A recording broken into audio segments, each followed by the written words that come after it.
திண்டுக்கல் மாவட்ட ஆட்சியர் அலுவலகம் அருகே உள்ள மைதானத்தில் பள்ளி வாகனங்களை ஆய்வு செய்த மாவட்ட போக்குவரத்து அதிகாரி மற்றும் காவல்துறையினர். திண்டுக்கல் மாவட்டத்தில் உள்ள தனியார் மற்றும் சுயநிதி பள்ளிகளின் மாணவ மாணவிகள் மற்றும் குழந்தைகளுக்காக பயன்படுத்தப்படும் பள்ளி வாகனங்களை வருடம் மாவட்ட ஆட்சியர் அலுவலகம் அருகே மாவட்ட ஆட்சியர் தலைமையில் மோட்டார் வாகன அதிகாரிகள், காவல்துறையினர், சுகாதாரத்துறையினர் என அதிகாரிகள் அனைவரும் ஆய்வு செய்வது வழக்கம். இந்நிலையில் சனிக்கிழமை காலை 11:30 மணியளவில் திண்டுக்கல் மாவட்ட ஆட்சியர் அலுவலகம் அருகே உள்ள மைதானத்தில் மாவட்டம் முழுவதும் இருந்து பள்ளி வாகனங்கள் வரவழைக்கப்பட்டது. மொத்தம் 355 வாகனங்களில் இன்று 198 பள்ளி வாகனங்கள் வந்தன.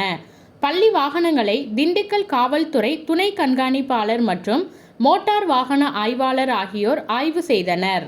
ஆய்வில் வாகனத்தில் சிசிடிவி உள்ளதா, விபத்து ஏற்பட்டால் உடனடியாக வெளியேறுவதற்கு கதவு அமைக்கப்பட்டுள்ளதா, முதலுதவி சிகிச்சை பெறுவதற்கு பெட்டிகள் அமைக்கப்பட்டுள்ளதா, குழந்தைகள் ஏறும் படிக்கட்டுகள் எவ்வாறு உள்ளன, அமர்ந்து செல்லும் சீட்டு, வாகனங்கள் தரமாக உள்ளதா, பிரேக் மற்றும் கிளட்ச் உள்ளிட்ட சாதனங்கள் அனைத்தும் இயங்குகிறதா, குழந்தைகள் பாதுகாப்பாக பள்ளி பேருந்தில் செல்வதற்கு உகந்ததாக உள்ளதா என்பது குறித்து ஆய்வு செய்தனர்.